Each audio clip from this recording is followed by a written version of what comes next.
and we have officially brought the steakhouse home. It looks delicious. If you're new to cooking, love a steakhouse meal, and want to try to recreate it at home, this video is for you. I'm gonna walk you through everything you need to know, start to finish, no experience necessary. I'll show you how to make my 4 favorite parts of a nice steakhouse meal. The crispy, fluffy potatoes, the veggie part, which for us today are buttery mushrooms and roasted lemon asparagus. Arguably the most important part, which is the steak, and I'm making a bone-in ribeye. And I'm gonna show you how to make a really super easy compound butter to top the whole thing off. We'll talk about everything from ingredients to substitutions to methods to tools and equipment. And whether you're cooking for yourself, cooking for your family, or maybe you're cooking to impress, you're gonna end up with a delicious and impressive at-home steakhouse dinner. And now we get to taste. You and I together today are turning everything you see on the bench in front of me into a delicious steakhouse meal. Stick with me, this one actually isn't that hard, and I'll give you some tips and tricks along the way to make it even easier. When I'm cooking a meal like this, there's a couple things that are really important. The first is understanding what each of your ingredients needs to taste as good as they can possibly taste without going over the top and making it super complicated. The second most important thing to make a dinner like this turn out well is understanding timing. You don't want one thing to be done far in advance of the others unless it's meant to be served cold. You want everything to kind of come together at the same time. That takes some skill and some practice, but I'm gonna give you some tips and tricks along the way to help you make that happen. So a quick overview of the menu. Of course, a steakhouse meal revolves, for me at least, around the steak. I have a bone-in ribeye here, and you can see it's not super thick cut, it's about 1 inch. You can definitely use a thicker cut steak. There are a lot of different cuts of steak that will work really well for the preparation we're using today, and I would encourage you to get the one that best matches your budget. Your butcher or your meat counter person will be the person that can help you. If you describe to them the way you want to prepare the steak, they can give you the exact right cut to use that is of the right price for you. So a really strong tip is to get to know that person behind the meat counter at your local grocery store. The second thing for me on a steakhouse menu that I always love is some sort of really flavorful vegetable component. For me, that's a roasted vegetable, and today I've picked asparagus. I'm also adding a side of mushrooms that we're gonna cook in a ton of butter. I really like mushrooms because they add a lot of richness and a little bit of extravagance to this meal, but if you're not a mushroom lover, you can absolutely skip these. The final thing we're making, and possibly my second favorite part of the meal behind the steak, is fluffy, crispy potatoes. Little pieces of potato that are nice, crispy, golden brown on the outside, but kind of fluffy and soft on the inside, and they're super impressive. Everyone to whom I serve these loves them and asks for the recipe. As far as tools and equipment go, I've tried to keep it relatively simple, and there are some swaps you can use along the way. I've got a couple of baking trays with a little bit of aluminum foil to make cleanup a lot easier, a heavy bottom skillet to cook our steaks, I'm using cast iron, a pot to boil our potatoes, and a pan to saute our mushrooms. But if you're just starting out and don't have a full load of kitchen utensils, you can do a lot with just a pan, a pot, and some aluminum foil. The first thing to do is to gather all of your ingredients and actually spread them out like I have. This will ensure that you have all of the ingredients you need. It will make reaching for things a lot easier and make your time in the kitchen a lot more efficient so you're not running back and forth to the fridge. A quick rundown of the ingredients I have on the bench in front of me. I'm cooking a bone-in ribeye, and this is about 1 pound or 16 ounces of steak. I've got about 1 pound of mushrooms here. I'm using a combination of oyster mushrooms, cremini mushrooms, and shiitake mushrooms, but you can use any mushroom that is affordable or that you like the look of in your grocery store. Really, any mushroom will work for this. You can even find mushrooms, of course, that are already sliced up and packaged in the vegetable section of your grocery store. And if you want to take some help from the store on that one, those will work great too. I have 2 bunches of asparagus. A lot of vegetables will work with the same preparation beyond just asparagus. If you're not a fan of asparagus, you can use Brussels sprouts, you can use broccoli, you can use cauliflower.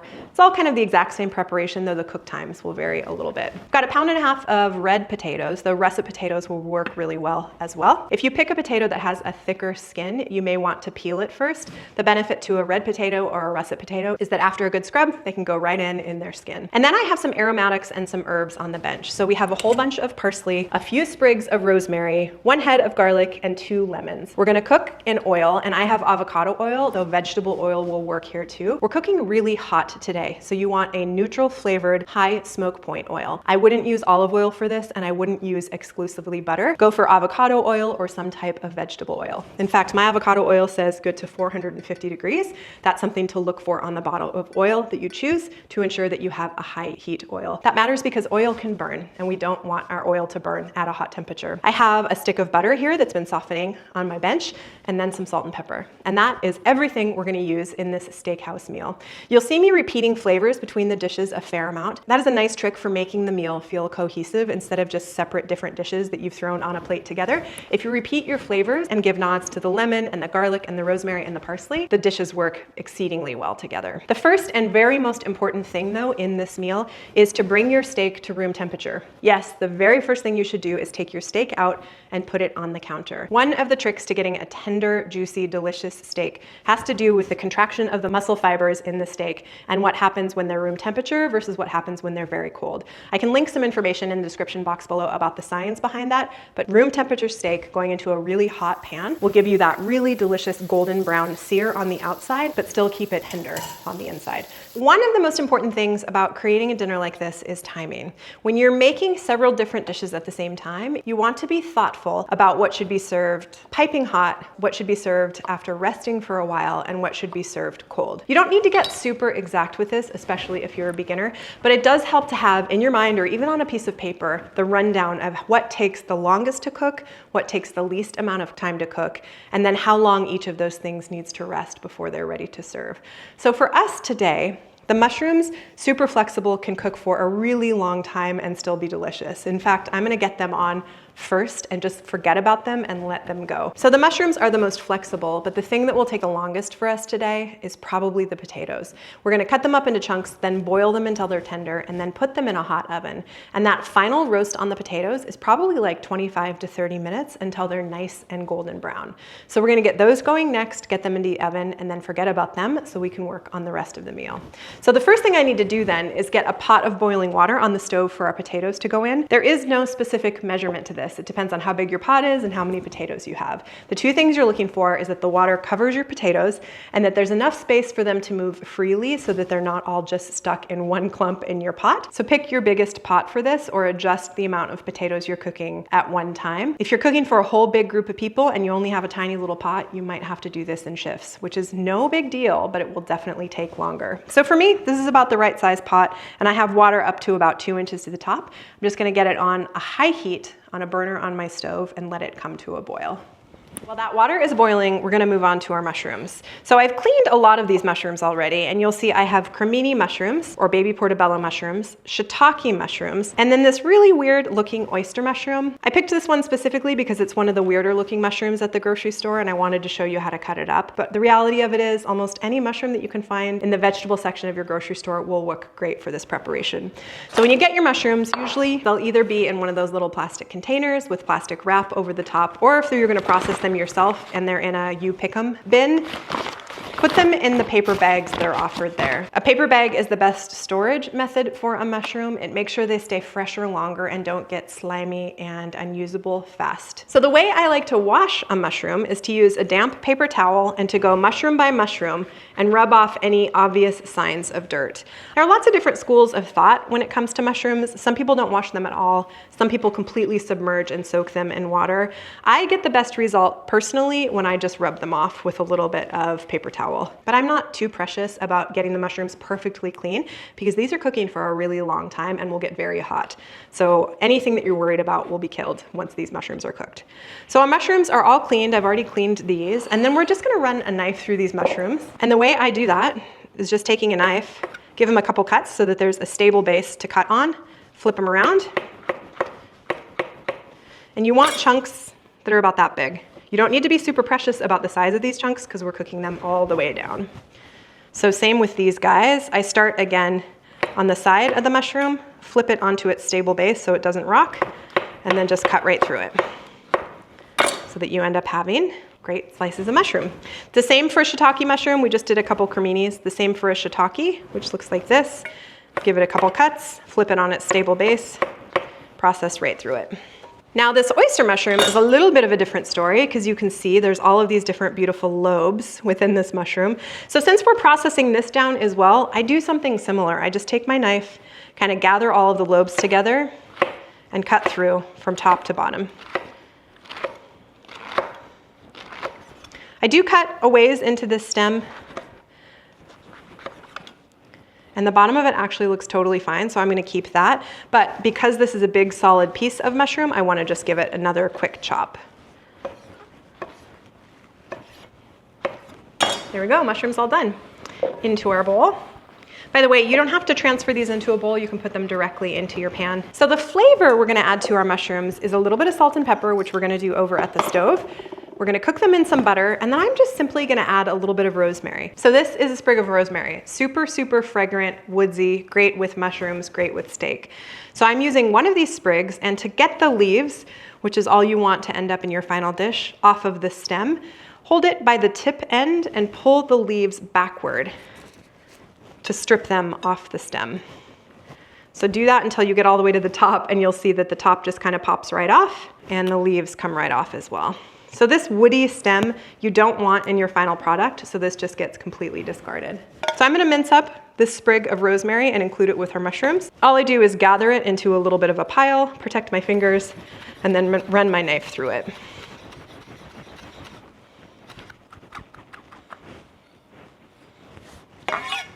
Okay, so there we have probably about a tablespoon and a half of rosemary, and I'm gonna include all of that with our mushrooms. So just sprinkle it over the top of your mushrooms. So our mushrooms are now ready to go on the stove. So I'm gonna bring the mushrooms, our stick of butter that we're using, salt and pepper over the stove, and get these cooking. Okay, here we are at the stove with our mushrooms. This is the pan we're gonna use to cook the mushrooms, and you can see in the background here, we've got our potato water getting set to boil. So I'm just gonna get like a medium-high heat under this burner on this pan, and then quickly get a couple tablespoons of butter into the pan. So butter can burn. It's not like other types of high heat oil that doesn't burn if you cook it too hot. So you don't wanna go crazy here. Though once the butter is melted and the mushrooms have absorbed it, the mushrooms can withstand quite a bit of heat. So just getting, call it 3 tablespoons of butter melting in our pan. Once that butter gets close to melted, we can just put our mushrooms in gently. It's gonna start looking like they're not gonna fit into the pan, but these cook down significantly. Tons and tons of mushrooms. So I'm gonna add some salt and pepper. So I do like 15 grinds of pepper and like 10 grinds of salt, or call it a teaspoon of salt. If you have a nonstick pan, which I do here, you don't wanna use something metal on a nonstick pan. The metal scratches off the nonstick coating and it gets into your food, which you definitely don't want. But if you're really gentle with something metal and don't touch the bottom of your pan, it'll work okay in a pinch. So I've just tossed these around in that butter, and you can see it's already completely absorbed by the mushrooms. So I'm just gonna leave these exactly as they are, over just over a medium heat. And I'm gonna keep one eye on them, but these are totally fine. They're gonna cook down, they're gonna release some of their juices. They're just gonna hang out for a while. You can see that our water is boiling, so let's get going on our potatoes. Okay, next up are potatoes. I have red potatoes here. Russets will work really well as well. All sorts of types of potatoes will work here, actually. If you have those that have thick, kind of nasty looking skin, you may want to peel them first. I like red potatoes because I just leave the peelings right on. You can cut these in a variety of sizes as well, depending on how you like your potatoes. If you cut them really, really small, they'll get super, super crispy and won't be as fluffy on the inside. If you cut them a little bit bigger, they definitely get a little fluffier on the inside. So we're gonna go for a chunk that is exactly this size. Call that about 1 inch. And I'm just gonna cut them up. They don't have to be perfect, just run your knife through them and try to get them all of a similar size. That means that they'll cook in about the same amount of time. So a good trick for cutting a potato or anything else that is round is to first cut it in such a way that it has a stable base. So I like to cut it in half and then put it on the cut side. You can see that that doesn't move, but this moves all around, is much harder to get a handle on, especially if you're still working on your knife skills.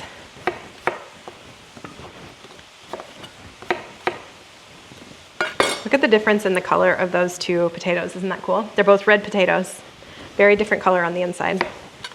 If you have any potatoes that have an eye or any sort of roots on them, just pick it out. It's not a big deal.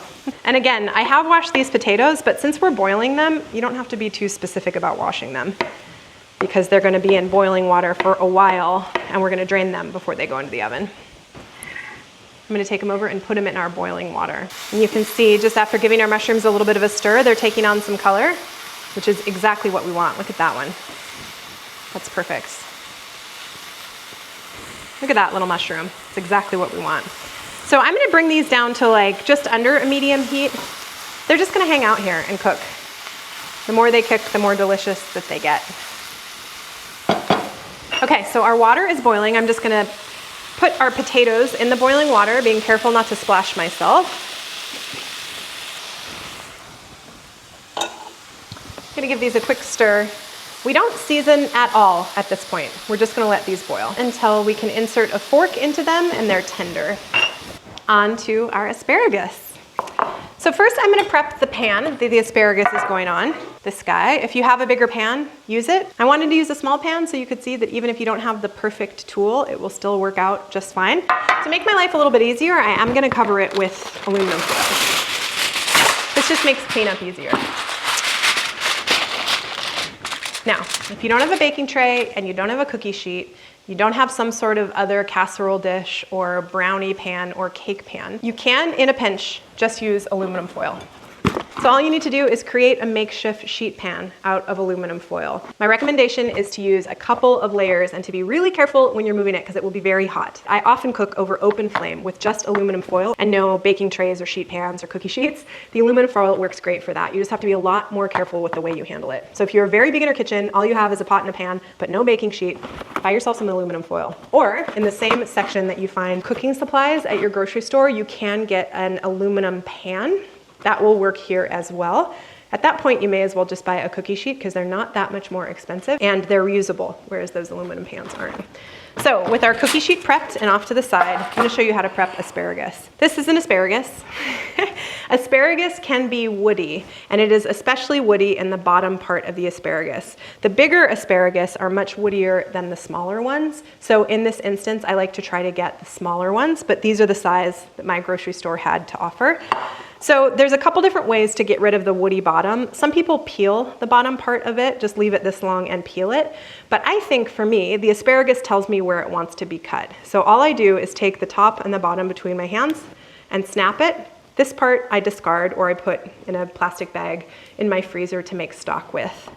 This is the part of the asparagus that we want to eat. So I'm gonna show you how to do that with a couple more. So again, you just take top and bottom, snap it. And you can see there's a pretty significant amount of the asparagus that I've cut off, but you don't want to eat this part necessarily because it's usually pretty woody. Same with all of those. Now, if you've got asparagus that came from the same bunch, you can assume that they're going to be of a similar size. So one way to make this process a lot faster is to gather up those asparagus from the same bunch, measure using the asparagus that you've snapped, and then run your knife through just below where you snapped them. That's a way to take care of a whole bunch of asparagus at one time. But if you want to be thoughtful about how much you're using, you can do it one by one for sure. So to wash these asparagus, I just run them under cold water in the sink. That takes off any obvious signs of dirt, which you'll likely find at the bottom of the asparagus. While it is important to wash them, don't worry too much about it. Okay, this goes to the side, and our asparagus are now ready for our baking tray. So on this tiny little baking tray, I'm just gonna use some avocado oil, put a little bit down, enough to cover the bottom, and then lay our asparagus out on the baking tray. A little bit more. In total, that's probably about 1.5 tablespoons to 2 tablespoons of oil if you want to measure it. And then using salt and pepper, about 10 grains of salt, 10 to 15, and like 15 grains of pepper. And one thing that's important when you're cooking is to pay attention to your nose and your ears. So we have a couple things over on the stove that are cooking behind us, and I'm starting to smell that the mushrooms are smelling a little bit less fragrant and more like they're starting to burn. So I'm gonna go over and give the mushrooms a quick stir and adjust their temperature. You just wanna pay attention to things like that, like watching your potatoes, making sure they don't boil over. You don't have to have both eyes on the stove, but you definitely wanna use all of the clues that you have, the way something sounds, the way something smells. You wanna use all of those clues to make sure that when you have multiple things going at one time, you're kind of paying attention to them. That takes some practice, but definitely pay attention to your nose. If you smell something burning, stop immediately and figure out what's burning. So you can see our mushrooms here, they're starting to get some really nice color, but the pan is looking a little bit dry for me. They've absorbed most of that butter. So I'm gonna take my stick of butter and add a couple more tablespoons of butter to this pan. And the temperature is all the way on low. Stir that butter in until it melts. And the mushrooms are nicely coated by it, and then these are gonna continue to hang out. Okie dokie, so we've salted and peppered our asparagus. They've got a little drizzle of olive oil on them, and then we got pulled away to the stove to give our mushrooms a stir. So what we need to do now is make sure the asparagus are evenly coated in the salt and pepper. So I just use my hands. And then I try to arrange them in as close to a single layer as I can get. And this is not a single layer, it's totally fine. If all you have is a teeny tiny cookie sheet like this to cook your asparagus, cook them in a double layer. We're gonna cook them really hot, and all we're looking for is that they're crunchy and that they're cooked through and they have some nice roasty, toasty flavor. So one of my favorite things about a steakhouse are all of the sauces that you can select on the side. And while I could show you how to make any number of those, the simplest and perhaps most impressive is actually a compound butter. All that means is it's butter with some stuff mixed into it. So we're gonna make one of those today. This works better if your butter is softened. So while you've been prepping everything else, if you just leave your butter out, like I've left this stick of butter out, it's nice and soft and will mix in very well. You don't wanna melt the butter, you definitely just wanna soften it. If it's not soft enough to make the compound butter, just leave it in the bowl with the herbs and spices and wait until the end to mix it all together. But for now, mine is nice and soft. So I'm gonna use that's probably a good 4 to 5 tablespoons of butter. And there is no exact measurement for this. We're basically just making a really flavorful butter, and you need to make as much as you want to use. So if you're just eating by yourself, a couple tablespoons will work perfectly. If you're feeding a really big group with lots of steak and asparagus and potatoes, you probably want to make a little bit more. This will keep for a long time in your fridge as well, so too much compound butter is a totally okay problem to have. So in my compound butter, I'm gonna add a little bit of rosemary, some parsley, and some garlic. So let's get started with the garlic. This is a head of garlic. To process through garlic, especially when the papers are really tight, the way I like to get into it is I put the top end on my bench, put my hand on the root, and just use my body weight to push down. What that does is separates the cloves of garlic so you can get into them a little bit easier. I'm gonna use about 4 cloves of garlic here for this compound butter. And then I'm gonna pull a couple cloves of garlic to cook our steaks as well. So call that 1, 2, 3 cloves. And then to get into a garlic clove, to get the papers off, the easiest way I've found to do it is put my knife flat on the top of the garlic clove, and using the heel of my hand, I hit it. But if you're worried about hitting the blade of your knife, put the heel of your hand against your knife, and just again, use the leverage from standing up tall above it to smush the garlic clove a little bit. The papers come right off.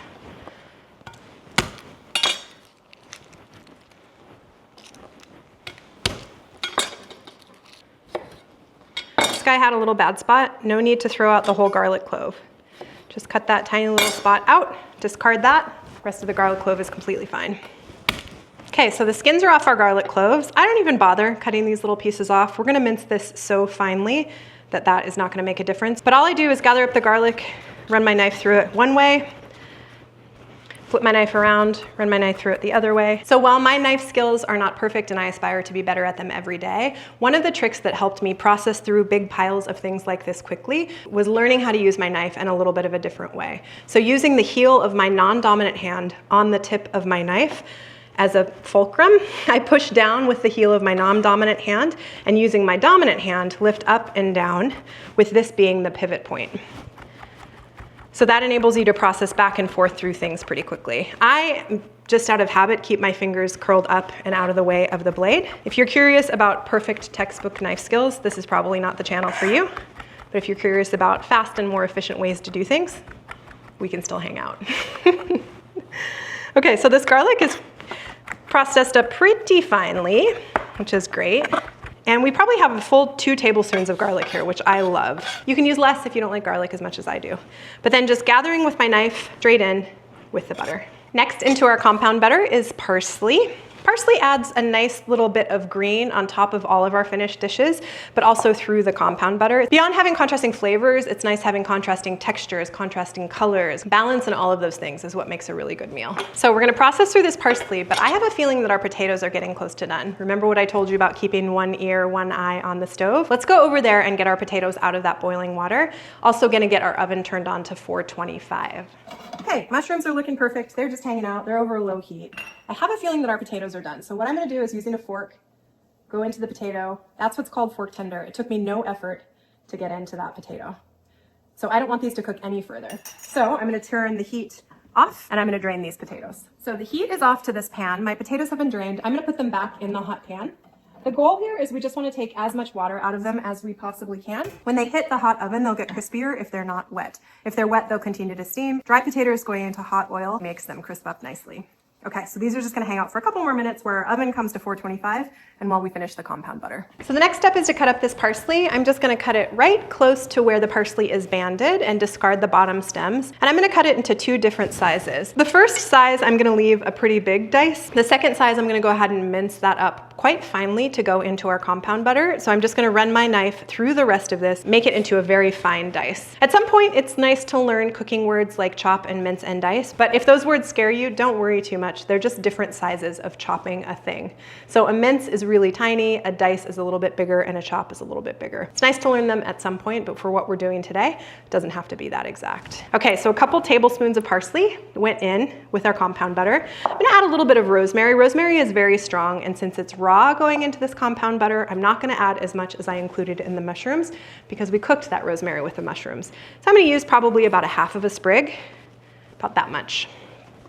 And we're again just gonna run our knife through it. So it's really nice and small. Perfect. Gather with my knife, put that in the compound butter. Okay, the one last thing that's optional, but I'm gonna add it to our compound butter, is a little bit of lemon zest. So a couple different tools work very well for zesting a lemon. This is a microplane. It's a really good go-to tool in my kitchen that I use for a lot of different things. But I'm assuming that if you're a beginner chef, you probably don't have a microplane in your kitchen, but you likely have something to grate cheese. So choosing the smaller grating holes on the side of a box grater, just take your lemon and grate the outside right over your compound butter bowl. So you'll see on the lemon that there's this really yellow part and then there's the white part that's next. The white part is called the pith. We don't want to get that into our compound butter. So we just want to take out the very outside layer. That white part becomes a little bit more bitter, whereas the outside is just zingy and tangy. That's the part that we want. So I'm just going to go all the way around, get some nice, our oven is preheated to 425, get some nice grates of lemon skin or zest into our compound butter. Don't forget to pay attention to the back. There's usually a fair amount of lemon zest left over on the back of your tool. This will be set aside. We're going to juice this a little bit later. And now we mix this all together. So using a spatula, you can use a spoon, you can use a knife, whatever works for you, and mix the butter with all of those herbs and spices. If no tool is working, use the best 2 tools that you have. Those tools are your hands. So you want to mix this compound butter until everything is nicely mixed in. And if you're using your hands, make sure you don't mix it too much. You can see it starting to get a little bit oily with the heat of my hands. So we're gonna call that done. I'm gonna go one step further with this butter log. I want it to be cold enough that we can slice it at the end and place it nicely on top of our steaks and the rest of our dish. So I'm gonna wrap it up. You can use Reynolds wrap or aluminum foil if you want. I'm gonna use just a tiny little bit of plastic wrap though, so you can see what I'm doing. So a little bit of plastic wrap goes on the bench. And then our butter log goes into that plastic wrap. And then I'm gonna wrap it up like so, and then roll it into a log shape. And you want it to be pretty uniform throughout, because if you think about it, if we take a slice of that, we'll have a nice pat of butter. So roll it into a uniform log shape, pat the edges. This is gonna go in our fridge, and we'll pull it back out when we're ready to serve this meal. So it's gonna harden up in our fridge. Okay, on to the next step. We're finally ready to put something in the oven. So potatoes, they've been drying out in the hot pan over the burner that's off for a few minutes while we finish that compound butter. I'm gonna prep their baking tray. A little bit of aluminum foil. Again, all the aluminum foil does is make sure we have a little bit less to clean, which is nice. And then some avocado oil or whatever oil you're using. Lard would work really nice here too. So if you cooked some bacon this morning and you save the bacon grease, that would be perfect in this application. So 2 solid tablespoons of oil are going on this cookie sheet. And then this cookie sheet is going right into the 425-degree preheated oven without the potatoes. We're gonna heat the oil up significantly before we put the potatoes in it. So into the oven this goes. It's gonna hang out for like 5 minutes until it starts to smoke. So I'm gonna put some salt and pepper onto these potatoes. We have not seasoned them at all. And while they're pretty soft, and I'm not actually even gonna stir them, they'll get stirred quite a bit when they're in the oven. It doesn't hurt to have more seasoning than less, especially on something like a potato. It can handle a lot of seasoning. So like 15 grains of pepper and 10 grains of salt, or a big pinch of salt and a couple big pinches of pepper. And I'm gonna take the time, using a fork, to gently rough up the surface of these potatoes. I find that it makes a really nice fluffy inside of the potato. So just using a fork, pretty gently, because they're very soft, I'm basically just taking a fork, kind of roughing up the outside. It's not perfect, I'm not doing every side, I'm not being very precious with this, but just giving them a little bit of texture. I have some skins that have come off the potatoes, that's totally fine. This will get nice and crispy and delicious. Okay, our oil is hot. I've moved our potatoes close by. And typically I do this in the oven, but I'm gonna pull this cookie sheet out so you can see what I'm doing here. So you can see how glistening and smoky, you probably can't see that it's smoking, but that oil is smoking. So I'm gonna take our potatoes, being very careful, dropping them right into that hot oil. Give them a shake so they're in one solid, even layer, all covered by oil, and they go immediately back into our hot oven. At the same time, I'm gonna actually also put our asparagus in that 425-degree oven, get that cooking. All of that is now just gonna hang out until we're ready for it. We'll probably give each a stir and I'll show you that. I'm gonna move my steak pan and our mushrooms back onto their burner. They're still just hanging out over a low heat, looking delicious.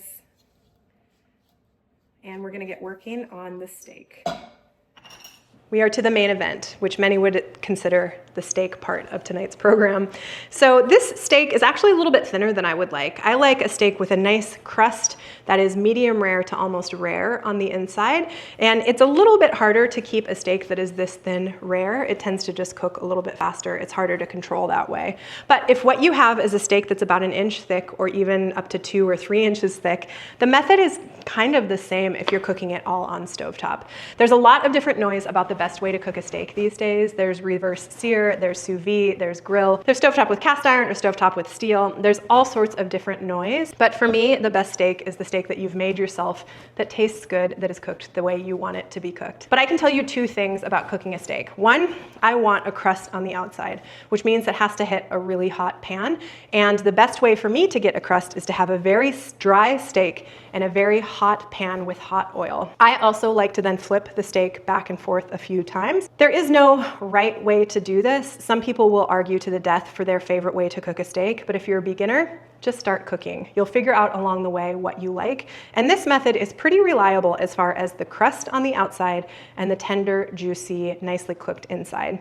So how do you tell when a steak is done? There's lots of different ways, and frankly, the more times you cook a steak, the easier it will be to tell by touch. You can cut into the steak to see if it's done to your liking. Many chefs will tell you that that's sacrilegious because it lets the juices run out, which could be the case, but if you're doing a tiny little micro cut, the juices are not likely to run out. The problem is that doesn't give you a very accurate representation of how the whole steak is cooked.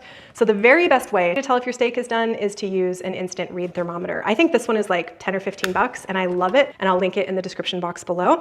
But it enables you immediately to tell what temperature your steak is cooked to, and that will tell you based on the temperature whether it's rare, medium rare, etc. I'm gonna leave the doneness of your steak up to you, and you can use any of those methods. And then about seasoning a steak, I wanna put salt and pepper on it immediately before it goes into the pan, or like an hour or longer before it goes into the pan. Anything in the interim there, I don't really find as great a result. And there's all sorts of science and all sorts of schools of thought behind this as well. A reliably good steak can come to room temperature and be seasoned immediately, like within 30 seconds before it goes into the pan. So I've got salt and pepper ready here to go on the steak. I am gonna take a paper towel and just touch the top and the bottom of the steak to make sure that there's no excess moisture, so that when it hits the pan, it's not steaming, but rather that Maillard reaction. Read into that, it's science. But there is a reaction that happens when meat hits a pan and it starts to brown. Our steak is ready. Salt and pepper are gonna go on right before it goes into our hot pan. And then I just wanna tell you a little bit about the other things that I'm gonna cook with the steak after the steak is almost finished cooking. That is, a couple sprigs of rosemary are gonna go into the pan, a couple cloves of garlic, and I'm just gonna take the skins off of them.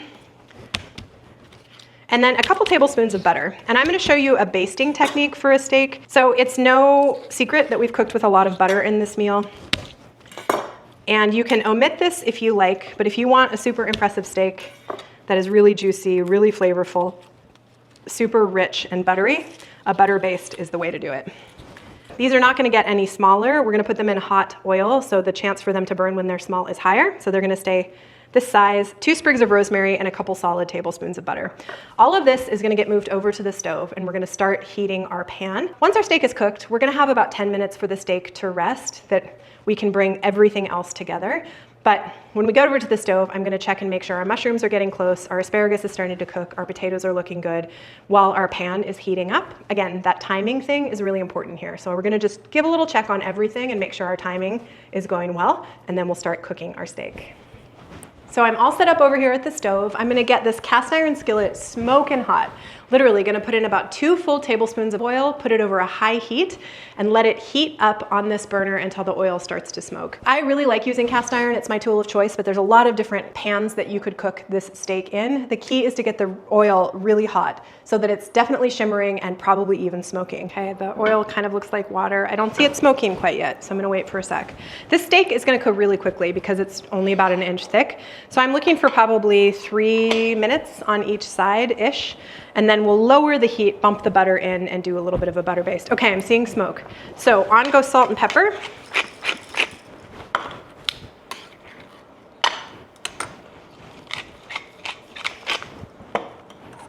And then into the pan goes our steak.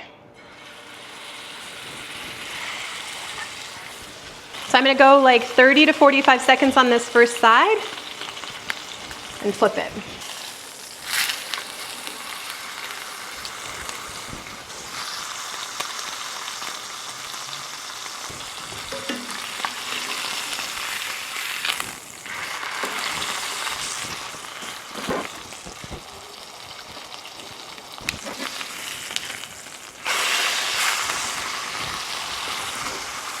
You can see the crust starting to develop well there. The steak is almost done. Because it's only about 1 inch thick, it's almost done. So I'm gonna get ready with a plate for it to rest on and a little bit of foil to cover it, to keep it warm.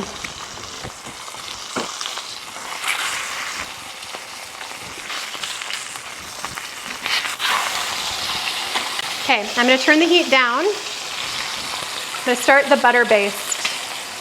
A couple tablespoons of butter on top.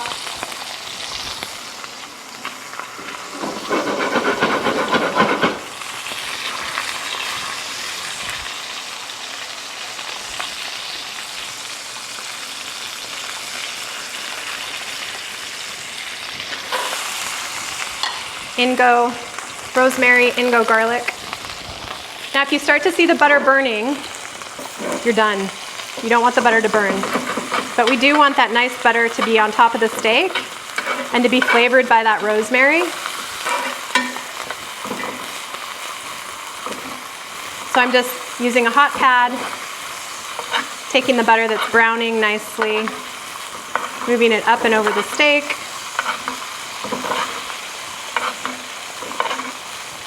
It's getting nice garlic flavor, nice rosemary flavor. Give it one more flip.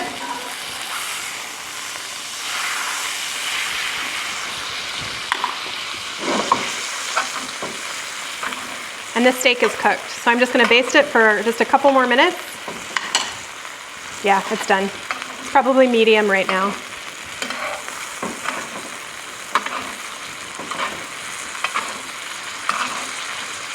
Okay, that's it. I don't want to take it any further. So out comes our steak.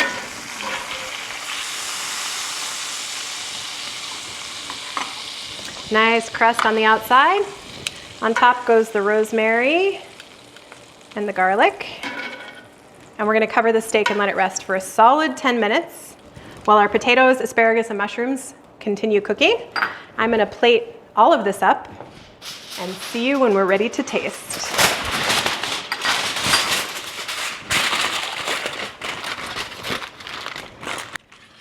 Well, my friends, we did it. Beginner at-home steakhouse dinner complete. So while I made asparagus, mushroom, steak, and potatoes in a very specific way today, this one is ultimately customizable. So the mushrooms, super flexible. Any mushroom that's on sale or that you want to cook will work perfectly for that. Cut them up, cook them in some butter. They went on first and came off last, and honestly, they were totally fine. They could have sat on the stove for a while longer. The asparagus actually came out first, a couple minutes before the potatoes, but not much. They could have come out at the exact same time as well, covered with a little bit of lemon juice to brighten up all of the other really rich foods in this meal. Perfect. If you want to mash your potatoes, you can do that, or just bake your potatoes and cover them with sour cream and chives. They would be perfect. Or even bake the potatoes and put that compound butter on them. Perfect. The compound butter, you can put whatever herbs you want. If you've got different herbs going on throughout your meal, add those in. You can just add garlic. You could add red pepper flake to your compound butter if you're missing something a little bit spicy. And the steak. If you can get a steak that's thicker than an inch, do it. You're better able to develop a nice crispy crust while at the same time cooking the steak on the inside a little bit more rare. But if you like medium or medium well, this cut of steak would work really well for you. Either way, I would recommend getting the highest quality meat that you can get your hands on. That's one thing that I do believe in, is trying to buy the highest quality meat that your dollar will allow. And we have officially brought the steakhouse home. It looks delicious. Everything came out almost at the same time. The asparagus were out a little bit first. The steak being as thin as it is, it's tough to get a steak like that crispy on the outside and rare on the inside, but we did okay. We're probably about medium, some pieces medium rare. The mushrooms are nice and meaty and buttery.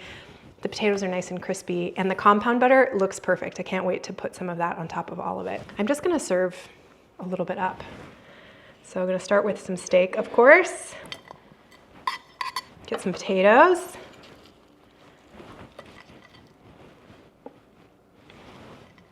I sliced up some lemons to serve alongside the asparagus, and then squeezed a little bit of lemon juice on top. I also sprinkled a little bit of flaky salt on top of the steak and parsley all around, mostly just for decoration. Plated it all up on this giant charcuterie board. And now we get to taste. Okay, asparagus time. Should be lemony, buttery. The tops of the asparagus spears get crispy and the bottoms are nice and tender. It's exactly the way I like it. Mushrooms.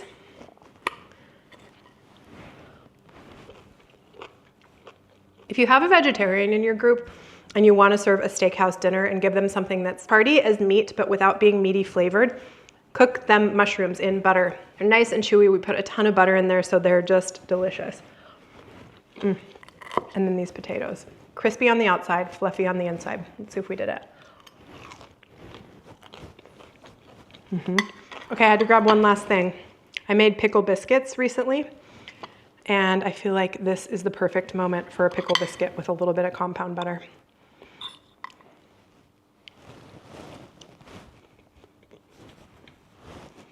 I'll link these pickle biscuits. They're delicious.